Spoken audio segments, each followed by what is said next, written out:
অবশেষে বাড়ি ফিরছেন এমভি আবদুল্লাহর 23 নাবিক, চট্টগ্রাম বন্দরে সংবর্ধনা। সবুজ জলবায়ু তহবিলের আচরণ নিয়ে প্রশ্ন, ঋণের বোঝা চাপানো হচ্ছে বলছে টিআইবি। নৌ দুর্ঘটনার তদন্ত বিচারে দীর্ঘসূত্রতা, একমাত্র বিচারকের নৌ আদালতে ঝুলছে 5000-এরও বেশি মামলা।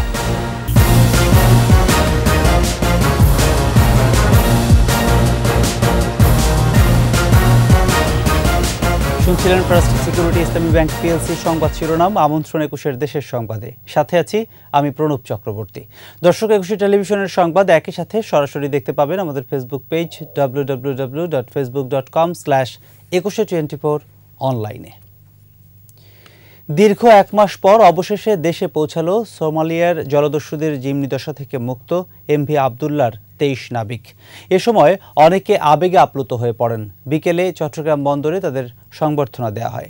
বন্দর কর্তৃপক্ষ এবং জাহাজটির মালিক KSRM গ্রুপ জানায়, বিকেল 4টায় চট্টগ্রাম বন্দরের নিউ মোরিং কন্টেইনার টার্মিনালের জেটিতে নোঙর করে জাহাজটি।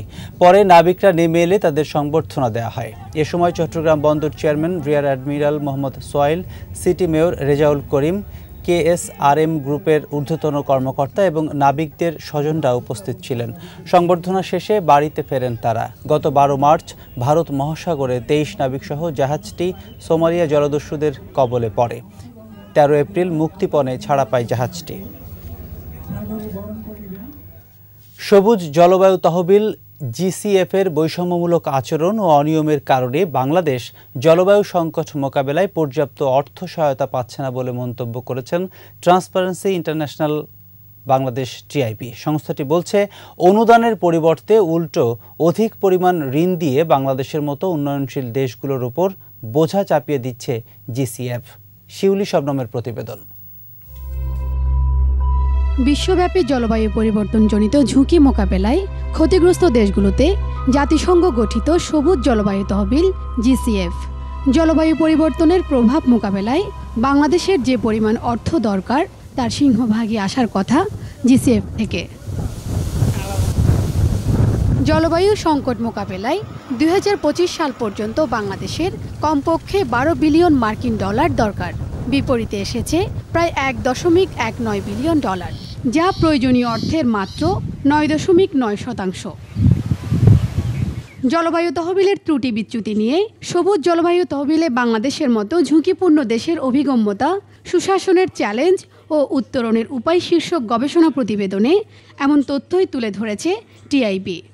সংস্থাটির নির্বাহী পরিচালক বলেন, আন্তর্জাতিক সংস্থাগুলোর সাথে সিন্ডিকেটের মাধ্যমে উন্নয়নশীল দেশগুলোকে অনুদান দিতে জটিল শর্তাবলী চাপিয়ে দেওয়া সহ বৈষম্যমূলক আচরণ করছে GCF। ফলে একদিকে বাংলাদেশ প্রয়োজনীয় অর্থ পাচ্ছে না, অন্যদিকে কৌশলে বাংলাদেশের ওপর ঋণের বোঝা চাপানো হচ্ছে। GCF পর্যাপ্ত অর্থ উত্তোলন করতে পারছে না, আমাদের মতো দেশগুলোর জন্য সংকোচন করছে, আমাদের দেশগুলোর উপর অতিরিক্ত মুনাফা ভিত্তিক কার্যক্রমে যাওয়ার জন্য তারা আবার আমাদের উপরে ঋণের বোঝা চাপিয়ে দিচ্ছে। GCF একদিক থেকে হতাশাব্যঞ্জক পারফরমেন্স করছে, অন্যদিক থেকে বৈষম্যমূলক পারফরমেন্স করছে। GCF শুরু থেকেই জলবায়ু অভিযোজন ও প্রশমন খাতে 50:50 বরাদ্দ রাখার কথা বললেও তারা নিজস্ব নীতিমালা লঙ্ঘন করেছে।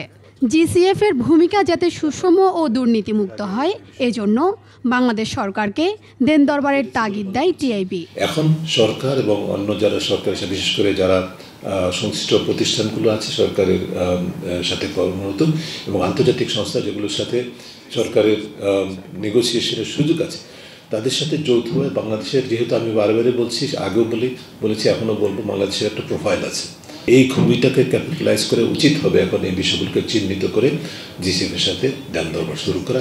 GCF স্বীকৃত তহবিল পাওয়ার যোগ্য 154টি দেশের মধ্যে 55টি দেশ প্রকল্প পায়নি। এর মধ্যে অর্ধেকের বেশি দেশ এশিয়া প্যাসিফিক অঞ্চলের। যে অর্থায়ন যাদের কাছে আসার কথা তাদেরকেই বঞ্চিত করে তারা আন্তর্জাতিক সংস্থা থেকে ধাবিত হচ্ছে এবং তাদেরকেই আবার তেলে মাথায় তেল দিচ্ছে তারা। শিউলি শবনম, 21 টেলিভিশন, ঢাকা। নৌপথে প্রতিযোগিতায় প্রায়ই ঘটছে দুর্ঘটনা, প্রাণহানি হচ্ছে মানুষের, কিন্তু এসব দুর্ঘটনার বিচারে নৌ আদালতে বিচারক মাত্র একজন, ঝুলছে 5000-এরও বেশি মামলা, তদন্তেও আছে দীর্ঘসূত্রতা।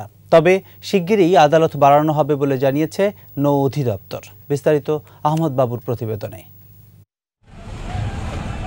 দেশে প্রতি বছরই ঘটছে ভয়াবহ নৌ দুর্ঘটনা। যাত্রী আকর্ষণে পাল্লা দিতে গিয়ে এমন সংঘর্ষ ঘটছে অহরহ।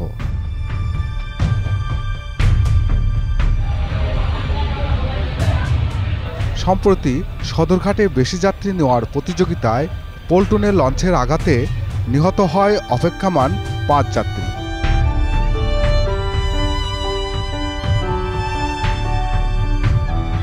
শুধু যাত্রী আকর্ষণে পাল্লাপাল্লি নয়, নৌযান দুর্ঘটনায় রয়েছে একাধিক কারণ। অতিরিক্ত যাত্রী বোঝাই, চলন যোগ্যতাহীন নৌযান চালনা, গোপনে নৌযানের নকশা পরিবর্তন, সনদহীন চালক, অকার্যকর সংকেত ব্যবস্থা, নৌপথের নাব্যতা ও ডুবোচর এবং সর্বোপরি নিয়ন্ত্রণ কর্তৃপক্ষের সমন্বয়হীনতা এর জন্য দায়ী। এসব দুর্ঘটনায় মামলা হয় নৌ আদালতে। রাজধানীর আগারগাঁওয়ে নৌ পরিবহন অধিদপ্তরে স্থাপিত দেশের একমাত্র নৌ আদালতে ঝুলছে প্রায় 5,000-এর বেশি মামলা। শুধু স্থগিতাদেশ নয়, সাক্ষী হাজির না হওয়া, তদন্তে বিলম্ব, বিচারক স্বল্পতায় মামলা নিষ্পত্তির হার কম। তবে নিষ্পত্তি হওয়া মামলায় শাস্তি হয়েছে বেশিরভাগ ক্ষেত্রে। মামলাগুলো দ্রুত নিষ্পত্তির জন্য আমরা কাজ করছি। আমাদের বর্তমানে একটা কোর্ট পরিচালিত হয় নৌ পরিবহন অধিদপ্তর হেড অফিসে, এবং আমরা ইন ফিউচারে অতি দ্রুত চট্টগ্রাম এবং বরিশালে 2টা মেরিন কোর্ট পরিচালনার জন্য আমরা কাজ করছি। তবে বিভিন্ন সময়ে রুট পারমিট বাতিল করে ব্যবস্থা নিয়ে থাকে বিআইডব্লিউটিএ। যাত্রীর নিরাপত্তা বিঘ্নিত হয়। একটা লঞ্চ আরেকটা লঞ্চে মনে করেন পিছন থেকে ধাক্কা দিল বা সামনে ধাক্কা দিল, সেটার ব্যবস্থা অবশ্যই আমরা এই আইএসওর যে নীতিমালা আছে সেই আন্ডারে আমরা মেরিন কোর্টে মামলা দায়ের করি, তার রুট পারমিট আমরা স্থগিত করি। নৌপথ নিরাপদ রাখতে ও অপরাধ দমনে কাজ করছে নৌ পুলিশ। তবে তাদেরও আছে আইনি সীমাবদ্ধতা। আইন সংশোধনী এনে খসড়া চূড়ান্ত হলেও তা আলোর মুখ দেখেনি। নৌপথে যে কোনো ধরনের দুর্ঘটনা, সেটি যেভাবেই হোক না, সেটি যদি জাহাজ ডুবে যায় অথবা জাহাজ পিলারের সাথে ধাক্কা দেয় অথবা একজন আরেকজনের সাথে ধাক্কাধাক্কি করে, অর্থাৎ নদীপথে শৃঙ্খলা নিশ্চিত করা নৌ পুলিশের কাজ। আবার ঘটনা ঘটে গেলে সেটাও তদন্ত করে রহস্য উদ্ঘাটন করে অপরাধীকে বিচারে সোপর্দ করা। ভবিষ্যতে কাঠামোগত পরিবর্তন আরও আসবে বলে মনে করছেন কর্মকর্তারা। আহমদ বাবু, 21 টেলিভিশন, ঢাকা। বিএনপি সব হারিয়ে ভারতীয় পণ্যকে ইস্যু করে খড়কুটো ধরেই বাঁচতে চাইছে বলে মন্তব্য করেছেন সড়ক পরিবহন ও সেতুমন্ত্রী এবং আওয়ামী লীগ সাধারণ সম্পাদক ওবায়দুল কাদের। ডোনাল্ড লু এর সফর ঘিরে মাতামাতির কিছু নেই বলেও জানিয়েছেন তিনি। এ সময় বস্ত্র ও পাটমন্ত্রী জাহাঙ্গীর কবির নানক বলেন, ডোনাল্ড লুর সফর মূলত বাংলাদেশের সাথে সম্পর্ক উন্নয়ন। বিস্তারিত থাকছে রিপোর্টে। সচিবালয়ে সাংবাদিকদের সাথে আলাপ করেন সড়ক পরিবহন ও সেতু মন্ত্রী এবং আওয়ামী লীগ সাধারণ সম্পাদক ওবায়দুল কাদের। এ সময় ভারতীয় পণ্য বর্জনের জন্য বিএনপির আন্দোলন প্রসঙ্গে ওবায়দুল কাদের বলেন, তারা আন্দোলনে ব্যর্থ হয়ে এখন এ পন্থা নিয়েছে। এটা তাদের দিব্যার স্বপ্ন। এই দিব্যার স্বপ্ন বাস্তবায়িত হওয়ার সম্ভাবনা নেই এই কারণে যে তাদের আন্দোলনের সাথে জনগণের কোনো সম্পৃক্ততা নেই। ইদানিংকালে তারা ঢাকায় 2টি সমাবেশ করেছে, 2টি সমাবেশই ফ্লপ করেছে। এটা আপনারা দেখেছেন। মানে এই আন্দোলনে তাদের কর্মীরাও এখন এত হতাশ যে কর্মীরাও এখন নেতাদের প্রতি আস্থা হারিয়ে ফেলেছে, যে কারণে কর্মীরাও সেভাবে তাদের কর্মসূচিতে যোগ দিচ্ছে। ভারতের হাইকমিশনারের সঙ্গে বৈঠক শেষে বস্ত্র ও পাটমন্ত্রী বলেন, ভারত ইস্যুতে মিলবে না রাজনৈতিক ফায়দা। ভারত বিরোধিতা যারা বিরোধিতার জন্য যখন আর কোনো ইস্যু না পেয়ে একটি দুর্বল ইস্যু নিয়ে রাজনীতিতে কোনো ফায়দা লোটা কোনো সুযোগ নাই। এদিকে মার্কিন সহকারী পররাষ্ট্রমন্ত্রী ডোনাল্ড লু এর সফর ঘিরে রাজনীতিতে উত্তাপ ছড়িয়ে লাভ নেই বলেই মনে করেন আওয়ামী লীগের প্রভাবশালী মন্ত্রীরা। তিনি পররাষ্ট্রমন্ত্রীও না, একজন সহকারী পররাষ্ট্রমন্ত্রী, তাকে নিয়ে বাংলাদেশ এত মাতামতি করবে? তার প্রয়োজনে সে আসছে, তাদের এজেন্ডা আছে এখানে। সম্পর্ক যখন থাকে, সম্পর্কের বিভিন্ন বিষয় নিয়ে আলাপ আলোচনা থাকে, তো সেটা তারা করতে আসছে। আমরা দাওয়াত করে কাউকে আনছি। আমাদের দেশটা অত্যন্ত গুরুত্বপূর্ণ। উনি আসছেন আমাদের সরকারের সাথে, জনগণের সরকার শেখ হাসিনার সরকারের সঙ্গে আরও ঘনিষ্ঠ সম্পর্ক করার জন্যই তিনি আসছেন। বিএনপির আন্দোলনে জনগণের সম্পৃক্ততা বেসামাল বলেও মন্তব্য করেন তারা। মানে এই আন্দোলনে তাদের কর্মীও এখন এত হতাশ যে কর্মীরাও এখন নেতাদের প্রতি আস্থা হারিয়ে ফেলেছে। প্রণব চক্রবর্তী, 21 টেলিভিশন, ঢাকা। নিচ্ছি বিরতি, যখন ফিরছি তখন অন্যান্য খবরের সাথে আরও থাকবে। মৌসুমের শুরুতেই জমজমাট লিচুর হাট, দাম ভালো পাওয়ায় সন্তুষ্ট বাগান মালিকরা। আবারও আমন্ত্রণ 21 দেশের সংবাদ। সার্বজনীন পেনশন ব্যবস্থার আওতাভুক্তি থেকে নাম প্রত্যাহারের দাবিতে রংপুরে বেগম রোকেয়া বিশ্ববিদ্যালয়ের শিক্ষক সমিতি কালো ব্যাজ ধারণ করে মৌন মিছিল ও মানববন্ধন করেছে। দুপুরে আয়োজিত কর্মসূচিতে বক্তারা বলেন, এই স্কিম চালু হলে দেশের স্বশাসিত ও স্বায়ত্তশাসিত প্রতিষ্ঠান থেকে অবসর গ্রহণকারী কর্মীদের অবসরকালীন সুযোগ সুবিধা কমে যাবে। তারা দ্রুত বিশ্ববিদ্যালয়গুলোকে সার্বজনীন পেনশনভুক্তি থেকে প্রত্যাহারের দাবি জানান। অন্যান্যের মধ্যে শিক্ষক সমিতির সভাপতি প্রফেসর ডক্টর বিজন মোহন চাকি ও সাধারণ সম্পাদক আসাদুজ্জামান মণ্ডল বক্তব্য রাখেন।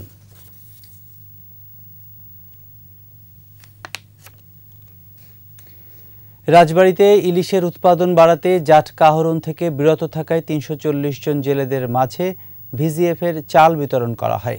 দুপুরে মিজানপুর ইউনিয়নে ৮০ কেজি করে ভিজিএফের চাল দেয়া হয়। উপস্থিত ছিলেন সদর উপজেলা মৎস্য সম্প্রসারণ কর্মকর্তা মোস্তফা কামাল। দেশে ইলিশের উৎপাদন বাড়ানোর লক্ষ্যে গত ১ নভেম্বর থেকে ৩০ জুন পর্যন্ত নদীতে জাটকা আহরণের উপর নিষেধাজ্ঞা আরোপ করে সরকার।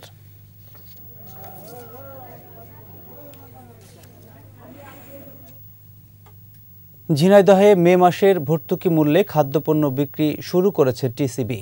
সকালে কার্যক্রমের উদ্বোধন করেন জেলা প্রশাসক SM রফিকুল ইসলাম। সংশ্লিষ্টরা জানায়, এবারও জেলার ৬ উপজেলায় ১০১ জন ডিলারের মাধ্যমে ১,২০,১৩৩ জন ফ্যামিলি কার্ডধারী পরিবারের মাঝে বিক্রি করা হবে। প্রতিটি ফ্যামিলি কার্ডে ৪৭০ টাকায় ২ কেজি মসুরের ডাল, ২ লিটার সয়াবিন তেল ও ৫ কেজি চাল মিলবে।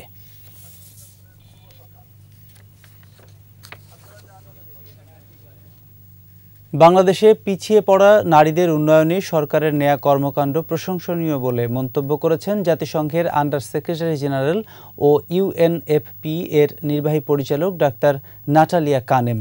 সকালে ঢাকা থেকে সেনাবাহিনীর হেলিকপ্টারে তুলসীঘাটের হেলিপ্যাডে অবতরণ করেন তিনি। এ সময় রংপুর বিভাগীয় স্বাস্থ্য পরিচালক doctor ABM Abu Hanif, police super Mohammad Kamal Hossain, NDC Jewel Mia ফুল দিয়ে শুভেচ্ছা জানান। এরপর সড়ক পথে গোবিন্দগঞ্জের সাপমারা ইউনিয়নে ক্ষুদ্র নৃগোষ্ঠী সাঁওতাল কমিউনিটির জীবনমানের উন্নয়ন নিয়ে মতবিনিময় করেন। দুপুরে গাইবান্ধা সদর নারী শিশু ও প্রতিবন্ধী সহায়তা কেন্দ্রে পরিদর্শন করেন। পরে তিনি গণ উন্নয়ন কেন্দ্রের প্রধান কার্যালয়ে হিজড়া জনগোষ্ঠীদের সাথেও মতবিনিময় করেছেন। মৌসুমের শুরুতেই জমজমাট যশোরের পাইকারি লিচুর হাট। উঠছে আগাম জাতের দেশি লিচু। বৈরী আবহাওয়ায় ফলন কিছুটা কম হলেও দাম ভালো পাওয়ায় সন্তুষ্ট বাগান মালিকরা। যশোর প্রতিনিধি শিকদার খালিদের রিপোর্ট, জানাচ্ছেন রাজীব জামান। যশোরে ফলের সবচেয়ে বড় মোকাম বসুন্দিয়া, মনিহার সহ বিভিন্ন বাজারে প্রতিদিন বসছে লিচুর হাট। মৌসুমের শুরুতেই ক্রেতা বিক্রেতার হাক ডাকে জমে উঠেছে লিচুর বাজার। হাজরাপুলি, আঠি লিচু সহ বিভিন্ন জাতের লিচু উঠেছে এই হাটে। আড়তদাররা বলছেন, হাটে লিচুর চাহিদা রয়েছে প্রচুর। বাজারে প্রকারভেদে প্রতি হাজার লিচু বিক্রি হচ্ছে ২৫০০ থেকে ৫৫০০ টাকা পর্যন্ত। যারা বেচতে আসছে তার লিচুর দাম পাচ্ছে অত্যাধিক, সর্বনিম্ন ২০০০ টাকা, সর্বোচ্চ ৫৩০০ টাকা পর্যন্ত গেছে আজকের বাজার পর্যন্ত। প্রতিদিন যশোর সদর উপজেলা, অভয়নগর, বাঘরপাড়া, নড়াইল ও মাগুরা থেকে গাছ মালিকরা ভ্যান, রিকশা ও গাড়িতে করে বাজারে লিচু নিয়ে আসছেন। ভালো দাম পেয়ে খুশি তারা। রোদের তাপমাত্রা নষ্ট হয়ে গেছে তো, সেখানে আমরা দামটা পাচ্ছি, আমরা সন্তুষ্ট, চাষিরা আমরা সন্তুষ্ট। এই অঞ্চলে লিচুর চাহিদা রয়েছে দেশজুড়ে। ঢাকা, চট্টগ্রাম, সিলেট, বগুড়া ও বরিশাল সহ দেশের বিভিন্ন জেলা যায় এখানকার লিচু। এখানকার মাল বহুত জায়গায় যায়, চিটাং যায়, ঢাকায় যায়, বরিশাল যায়, বেনাপোল, সাতক্ষীরা, ঝাউডাঙ্গা, গোলারোয়া, নাভারণ, জিগরগাছা। বৈরী আবহাওয়ায় এবছর ফলন কম হলেও দাম ভালো পাওয়ায় বাগান মালিকরা ক্ষতি পুষিয়ে নিতে পারবেন বলে অভিমত কৃষি কর্মকর্তাদের। গত বছরের তুলনায় এবছর একটু বৈরী আবহাওয়া থাকার কারণে লিচুর ধরন কিছুটা কম। তবে আমরা কৃষি সম্প্রসারণ অধিদপ্তর থেকে কৃষকদেরকে পরামর্শ দিয়ে আসছি যে এই যে ধরনটা আছে এই ধরনটা যাতে গাছে টিকে থাকতে পারে তার জন্য যে সমস্ত ব্যবস্থা নেওয়ার দরকার আমরা কৃষকদের সেই পরামর্শ দিচ্ছি। যদিও ধরন কম আছে তবে বেশ ভালো একটা দাম পাচ্ছে এবং সেই দাম পাওয়াতে লিচুর ধরন কম হলেও সে কিন্তু তার লাভের জায়গাটা কিন্তু সে পুষিয়ে নিতে পারবে। কৃষি বিভাগের তথ্য অনুযায়ী যশোরে এবার 625 হেক্টর জমিতে লিচুর আবাদ করা হয়েছে। রাজীব জামান, 21 টেলিভিশন। আড়িয়াল খাঁ নদের ভাঙন ঠেকাতে মাদারীপুরের শিবচরে নির্মিত হচ্ছে 6.5 কিলোমিটারের স্থায়ী বেড়িবাঁধ।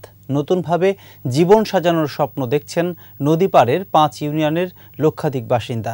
বাঁধটিতে রক্ষা পাবে পদ্মা সেতু ঘিরে গড়ে ওঠা উন্নয়ন প্রকল্পগুলোও। মাদারীপুর প্রতিনিধি নজরুল ইসলাম পলাশের রিপোর্ট, জানাচ্ছেন রত্না জামান। গত এক দশকে আড়িয়াল খাঁ নদের ভাঙনে বিলীন হয়েছে শিবচর উপজেলার শত শত ঘরবাড়ি, সরকারি বেসরকারি স্থাপনা, স্কুল, হাটবাজার। নিঃস্ব হয়েছে শত শত পরিবার। বর্ষায় পানি বাড়তে শুরু করলেই আতঙ্কে দিন কাটাতে হয় এ জনপদের মানুষকে। উপজেলার বহেরাতলা, শিরুয়াইল, নিখলি, দত্তপাড়া ও সন্ন্যাসীর চর ইউনিয়নকে রক্ষায় নৌবাহিনীর তত্ত্বাবধানে নির্মিত হচ্ছে স্থায়ী বেড়িবাঁধ। 222 কোটি টাকা ব্যয়ে প্রকল্পটির কাজ এরই মধ্যে শেষ হয়েছে 80%। আগামী বছরের জুনে নির্ধারিত মেয়াদের আগেই সব কাজ শেষে আশাবাদী ঠিকাদারি প্রতিষ্ঠান। কাজ তো শেষের দিকে, প্রায় আগামী 25 সালের মে মাসের মধ্যে ইনশাআল্লাহ সবটুকু কাজ শেষ হয়ে যাবে। নতুন এই বাঁধ ঘিরে নদী ভাঙনের ভয়াল স্মৃতি ভুলে নতুন করে বাঁচার স্বপ্নে উচ্ছ্বসিত লাখো বাসিন্দা। এই যে রাস্তা হচ্ছে, এদের উপর মানুষের হাইটে চলে সুবিধা পাবে, রাস্তা হইতেছে। এখন যে বেড়িবাঁধ হইতেছে, যাদের সম্পদ আছে তাদের খুব ভালো হবে। হ্যাঁ, কেন আর পরবর্তীতে আর ভাঙবে না। বেড়ি বানাইছে, কিছুদিন আগে বস্তা ফেলেছে, জিও ব্যাগ ফেলেছে। এই বাঁধার কারণে এখন আমাকে একটু সাহস হয়েছে। যথাযথ মান রক্ষা করে বাঁধটি নির্মাণে নদী ভাঙনে বাধাগ্রস্ত হবে না পদ্মা সেতু ঘিরে চলমান উন্নয়নযজ্ঞ। আশেপাশের যে এসব সরকারি সম্পত্তি আছে, ব্যক্তি মালিকানাধীন সম্পত্তি আছে, এগুলো রক্ষা পাবে। তাছাড়া এখানকার শিবচর যেহেতু আমাদের পদ্মা সেতুর একটা কানেক্টিভিটি হয়েছে আর কি, এখানে আস্তে আস্তে যে আমাদের ডেভেলপমেন্টগুলো হচ্ছে, মানুষের জীবনযাত্রার মান বেড়ে বিস্তীর্ণ জনপদে খুলবে সমৃদ্ধি ও সম্ভাবনার নতুন দুয়ার, বলছেন বিশেষজ্ঞরা। রত্না জামান, 21 টেলিভিশন। এবারে চট্টগ্রামের খবর।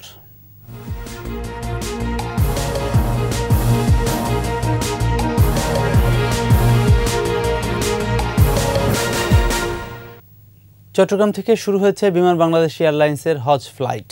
ভোর 4:45টায় প্রথম ফ্লাইটে 398 জন হজযাত্রী মদিনার উদ্দেশ্যে যাত্রা করেন। এর আগে শাহ আমানত আন্তর্জাতিক বিমানবন্দরে চট্টগ্রাম মদিনা হজ ফ্লাইটের আনুষ্ঠানিক উদ্বোধন করেন চট্টগ্রাম সিটি কর্পোরেশনের মেয়র মোহাম্মদ রেজাউল করিম চৌধুরী। তিনি হাজিদের ফুল দিয়ে শুভেচ্ছা জানান। বিমান বাংলাদেশ এয়ারলাইন্সের পরিচালনায় এবছর হজযাত্রীদের জন্য চট্টগ্রাম থেকে সরাসরি সৌদি আরব যাবে 22টি ফ্লাইট। এর মধ্যে 20টি ফ্লাইট সরাসরি জেদ্দায় এবং 2টি ফ্লাইট মদিনায় যাবে। চট্টগ্রাম সমুদ্র বন্দরের বহির্নোঙর এলাকায় বিদেশি জাহাজে ডাকাতির চেষ্টার অভিযোগে 12 জনকে আটক করেছে কোস্টগার্ড। তাদের কাছ থেকে 11টি রামদা সহ বেশ কিছু দেশীয় অস্ত্র ও মোবাইল সেট জব্দ করা হয়। কোস্টগার্ড জানায়, রাতে জলদস্যু দলের মূল হোতা আকবরের নির্দেশে এবং সালাউদ্দিনের নেতৃত্বে কর্ণফুলীর ইছানগর নতুন ব্রিজঘাট থেকে বোটে করে বহির্নোঙরে যায় 12 জলদস্যু।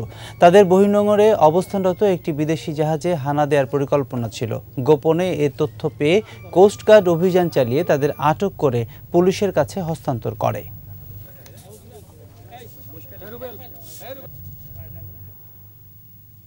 খাগড়াছড়ি রিজিয়নের উদ্যোগে বীর মুক্তিযোদ্ধা মং সার্কেল চিফ রাজা মং প্রু সেইন শিক্ষাবৃত্তি ও সার্টিফিকেট দেওয়া হয়েছে। সকালে Khagrachhari cantonment public school and college অডিটোরিয়ামে ৮০ জন শিক্ষার্থীদের মাঝে ১,৭০,০০০ টাকা শিক্ষাবৃত্তি ও সার্টিফিকেট দেওয়া হয়। উপস্থিত ছিলেন খাগড়াছড়ি রিজিয়নের region commander brigadier general Sharif Mohammad Aman Hasan ও মং সার্কেল চিফ রাজা সচিং প্রু চৌধুরী।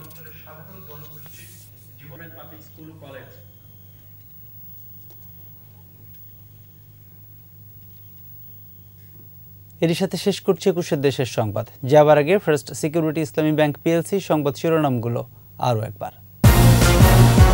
অবশেষে বাড়ি ফিরছেন এমভি আবদুল্লার ২৩ নাবিক, চট্টগ্রাম বন্দরে সংবর্ধনা। সবুজ জলবায়ু তহবিলের আচরণ নিয়ে প্রশ্ন, ঋণের বোঝা চাপানো হচ্ছে বলছে টিআইবি। নৌ দুর্ঘটনায় তদন্ত বিচারে দীর্ঘসূত্রতা, একমাত্র বিচারকের নৌ আদালতে ঝুলছে ৫,০০০-এরও বেশি মামলা।